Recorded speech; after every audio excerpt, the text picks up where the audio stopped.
నమస్కారం. Four sides TV వారి తదాస్తు కార్యక్రమానికి స్వాగతం. ధర్మరక్షణ దీక్షా దక్షుడు, దయా సమన్విత దివ్య సుశోభితుడు, దేవకార్య పరిపూరిత ప్రణవ స్వరూపుడు, దివ్యగుణ ప్రపూజిత ప్రాతస్మరణీయుడు, సప్తమ మహావతార సర్వజనాశ్రితుడు, శాశ్వత కైవల్య ప్రదాయక ధాముడు, జగదభిరాముడు, జానకీవరరాముడు, సర్వజగదాత్మ రాముడు శ్రీరామచంద్రుడు. కేవలం తండ్రి మాట నిలబెట్టడానికి 14 సంవత్సరాలు వనవాసం చేపట్టిన సత్యసంధుడు. అంతర్గతంగా వనవాస దీక్షతో సకల భక్తావనిని కటాక్షించిన అపార అనన్య కరుణా సముద్రుడు. వనవాస సందర్భంగా శ్రీరాముడు అడుగుడిన ప్రతి ప్రాంతం ఓ తీర్థక్షేత్రం. అందున మన తెలుగువారిది మహద్భాగ్యం. శ్రీరామ పాదస్పర్శతో పరాభక్తికి పరమయోగ్యం. మరి ముఖ్యంగా మన తెలంగాణ రాష్ట్రంలో ఆ వైభవం అంతా ఇంతా కాదు.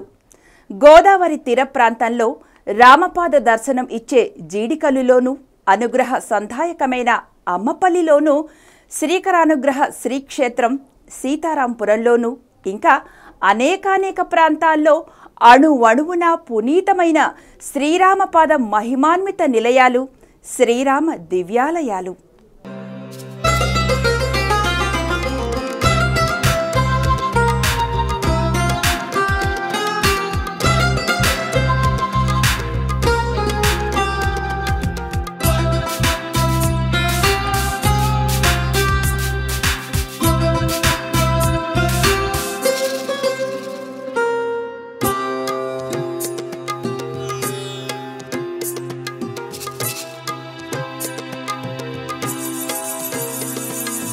మన తెలుగు రాష్ట్రాల్లో ఉన్న రాముడి ఆలయాలలో భద్రాచలం, ఒంటిమిట్టల తరువాత చెప్పుకోదగ్గ ఆలయం అమ్మపల్లి శ్రీ సీతారామస్వామి ఆలయం.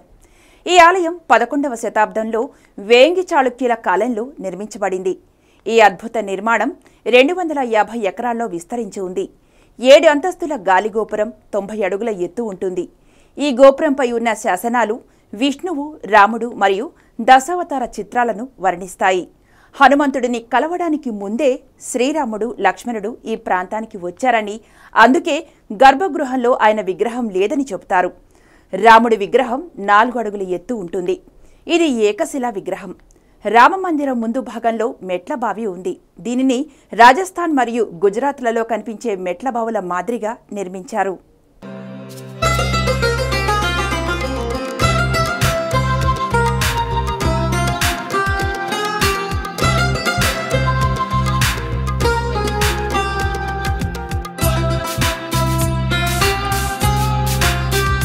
అమ్మపల్లి సీతారామచంద్రస్వామి దేవాలయం హైదరాబాద్కు సమీపంలోని శంషాబాద్ మండలంలో ఉన్న పురాతన దేవాలయం.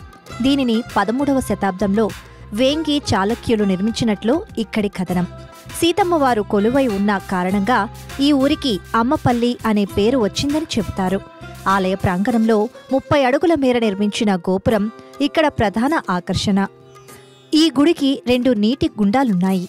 పూర్వం వీటిల్లోని ఓ గుండంలో రాజులు స్నానం చేసేవారని, మరో గుండాన్ని రాముడి చక్రతీర్థానికి ఉపయోగించేవారని ప్రతీతి. ఇక్కడ ప్రతి ఏటా శ్రీరామనవమి, శివరాత్రి ఉత్సవాలను వైభవంగా జరుపుతారు.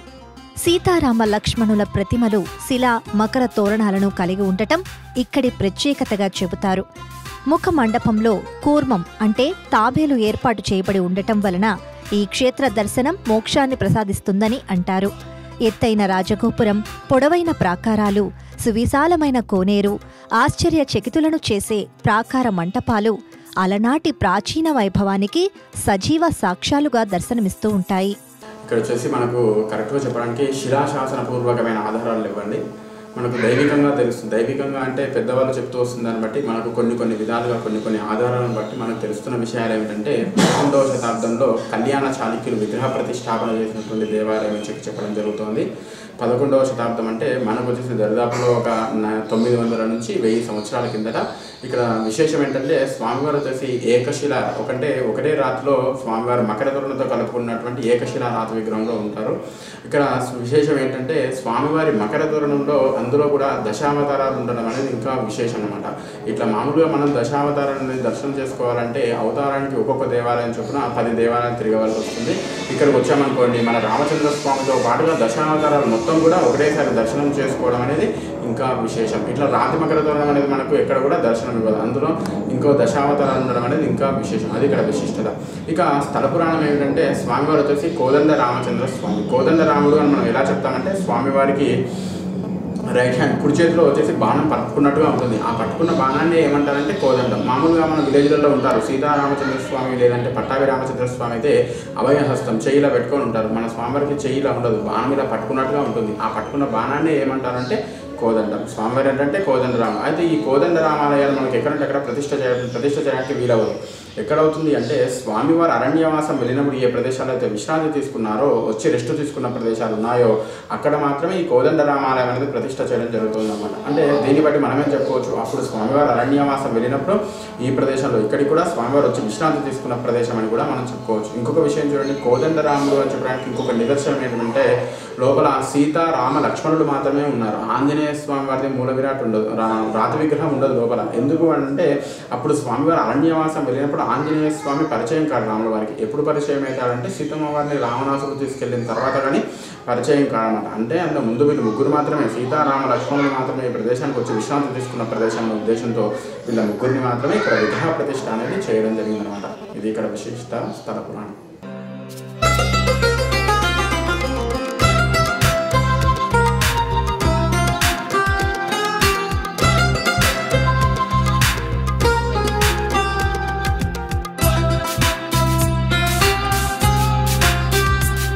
రెండు 2010లో పురావస్తు శాఖాధికారులు అమ్మపల్లి ఆలయాన్ని సందర్శించి దీనికెంతో ప్రాధాన్యత ఉందని, అవి పురాతన కట్టడాలని తేల్చి చెప్పారు. ఎన్నో విగ్రహాలను తయారు చేసిన శిల్పులు కూడా ఈ ఆలయాన్ని దర్శించి ఇక్కడి విగ్రహాలు 1000 సంవత్సరాల క్రిందటివని గుర్తించారు. ఏకశిలతో విగ్రహాలు ఉండటం చాలా అరుదని వారు స్పష్టం చేశారు. ఈ ఆలయం భక్తులనే కాకుండా సినీ ప్రముఖులను సైతం ఆకట్టుకుంటోంది. ఈ గుడి సినిమా వారికి ఓ సెంటిమెంట్గా మారింది. కనీసం ఒక్క సీనైనా ఇక్కడ చిత్రీకరించాలని దర్శకులు, నిర్మాతలు ఆసక్తి చూపిస్తూ ఉంటారు. కోరిన వారికి కొంగు బంగారమై అమోఘంగా వెలుగొందుతున్న అమ్మపల్లి శ్రీ సీతారామచంద్ర స్వామివారి ఆలయం దర్శించదగ్గ గొప్ప కటాక్ష నిదర్శనం.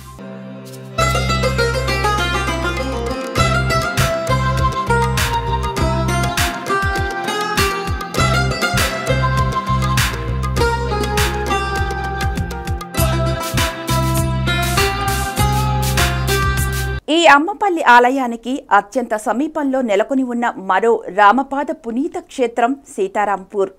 ఈ క్షేత్రం షాబాద్ మండలంలో ఉన్న హైదరాబాద్కి దగ్గరలో ఉంది. ఈ ఆలయం కూడా అత్యంత ప్రాచీన దేవాలయంగా పరిగణిస్తారు. సుమారుగా ఈ ఆలయ నిర్మాణం అమ్మపల్లి ఆలయం తరహాలోనే ఉంటుంది. సీతారాముల విగ్రహాలు కన్నుల పండువగా ఉంటాయి.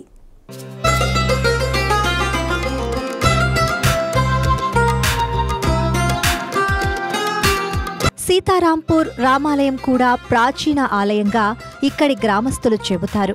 సువిశాలమైన ప్రాంగణంలో నిర్మించబడిన ఈ ఆలయం కూడా వేంగి చాళుక్యుల కాలంలో నిర్మించబడింది అని ఆలయ నిర్మాణ శైలిని బట్టి చెప్పవచ్చు. ఆలయం లోపలికి అడుగిడగానే ఎత్తైన ధ్వజస్తంభం దర్శనమిస్తుంది. పూర్తిగా రాతితో నిర్మించబడిన ముఖ మండపం, చిన్న గర్భగుడి, దానిలో సీతారాముల విగ్రహాలు చక్కగా అలంకరించబడి భక్తులకు అభయం ఇస్తున్నట్లుగా కనిపిస్తాయి. ఎంతో ఘనచరిత్ర కలిగిన ఈ ఆలయం ప్రాచుర్యానికి నోచుకోకపోవడం గమనార్హం.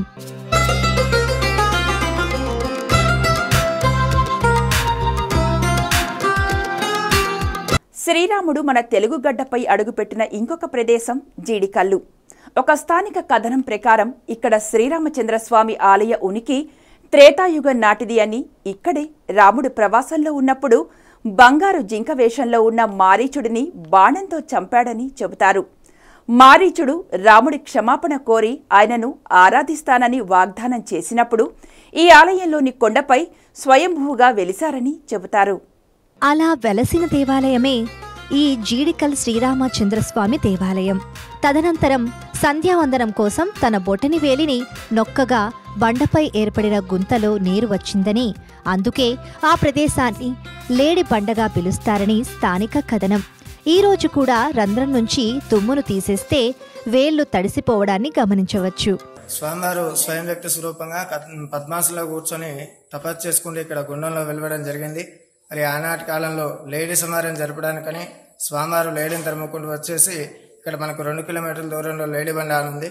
అక్కడ స్వామివారు లేడీ సమారాన్ని జరపడం జరిగింది. మరి అక్కడ లేడీకి బాణం తగలగానే ఆ యొక్క లేడీకి రాక్షస రూపం వచ్చేసింది. మరి ఆ యొక్క రాక్షసుడు అహో లక్ష్మణ అహో సీత అంటూ అక్కడ పడిపోవడం జరిగింది బండ మీద. మరి దాహార్తతో ఉన్నాడు కాబట్టి స్వామివారిని 2 కోరికలు కోరుకున్నాడు. మరి స్వామి నాకు దాహం వేస్తుందని అని చుట్టూ పరికిని చూస్తే అరణ్య ప్రదేశం, మరి అక్కడ కొండ మీద నీరు లేదు కాబట్టి స్వామివారి ఉత్తరాయంగాన్ని ప్రార్థించి కాలి బొట్టన వేలుతో బండపై నొక్కడం వల్ల ఉత్తరాయంగా ఉత్పన్నమైంది. అవి తీసి ఆ యొక్క మారీచునికి ఆ యొక్క దాహాన్ని తీర్చారు. మరియు ఇది మారీచకుండా రావాలని చెప్పి అనగానే ఆ యొక్క కోరికను కూడా స్వామి తీర్చారు. ఇప్పటికీ అది లేడీ బండిగా ప్రాశస్త్యం పొంది ఉంది. మరి స్వామివారు పశ్చిమ దిశ రాగానే ఇక్కడ స్వామివారికి రామనామ శబ్దం వినుస్తుంది. భక్తులు ఎవరో ఈ అరణ్యంలో చేస్తున్నారని చెప్పేసి రాగానే వీరుడు అనే ఋషి తపస్సు చేసుకుంటూ ఉన్నాడు ఈ కొండ మీద. మరి యొక్క స్వామివారిని రాముడు ప్రసన్నం చేసుకున్నానని చెప్పేసి వీరుడు తన కన్నీటి దారులతో పాదప్రక్షణ చేశాట. కుక్షురోధన ఉందేమో అని చెప్పేసి కూడా బదరీ వృక్షంలో నివేదనగా అర్పించాడు. మరి స్వామిని కోరుకున్నట్ట స్వామి నాకు వీరాచలం పేరు మీద ఇక్కడ కొలువు తీరు ఉన్నానని చెప్పానే అప్పటికే సాయం సంధ్య వేలవుతుంది. మరి స్వామివారు సంధ్యావందనం చేసుకోవాలి కాబట్టి ఇక్కడ అటవీ ప్రాంతం కాబట్టి నీరు లేదు. మరి యొక్క స్వామివారు పాదం పెట్టి తీయగానే ఉత్తరాయంగా ఉత్పన్నం అవుతుంది. అదే గుండంగా మారి ఉంది. ఇప్పటి వరకు ఆ గుండం 40 ఫీట్ల లోతులో ఉంటుంది. మరి ఆ గుండం ఇంతవరకు ఆ కోనేటిలో నీళ్లు ఎక్కడికి వెళ్ళింది లేదు. అలాగే నిలకడగా ఉండడం జరుగుతుంది. ఏ కాలమైనా నీరు పెరగదు తరగదు. అది రామగుండం విశిష్టత. ఇక్కడ స్వామివారికి ఉదయాన్నే ఆ యొక్క 7:30 గంటలకు పంచామృత అభిషేకం చేయడం జరుగుతుంది. ఆ సమయంలో స్వామివారికి అవసరాలు తీస్తాం కాబట్టి స్వయంభూ విగ్రహాన్ని దర్శనం చేసుకోవచ్చు. మరి కార్తీక మాసంలో కార్తీక పౌర్ణమి నుంచి 5వ రోజుకు పునర్వసు నక్షత్రం. ఆ రోజున విశేషంగా కళ్యాణం జరుగుతుంది. మరియు శ్రీరామనవమి కూడా ఇక్కడ కళ్యాణం విశిష్టత. 2 సార్లు వైష్ణవ ఆలయాల్లో మనం కళ్యాణం జరగడం ఈ యొక్క ఆలయం విశిష్టత. ఉత్తర ద్వార దర్శనంగానే స్వామి వెలుస్తున్నారు కాబట్టి మనకు ఉత్తర ద్వారం గుండా కూడా దర్శనం చేసుకోవచ్చు. మరి ఇక్కడ ఇది వీరాచల జేడికండి రామచంద్ర స్వామి దేవస్థానం.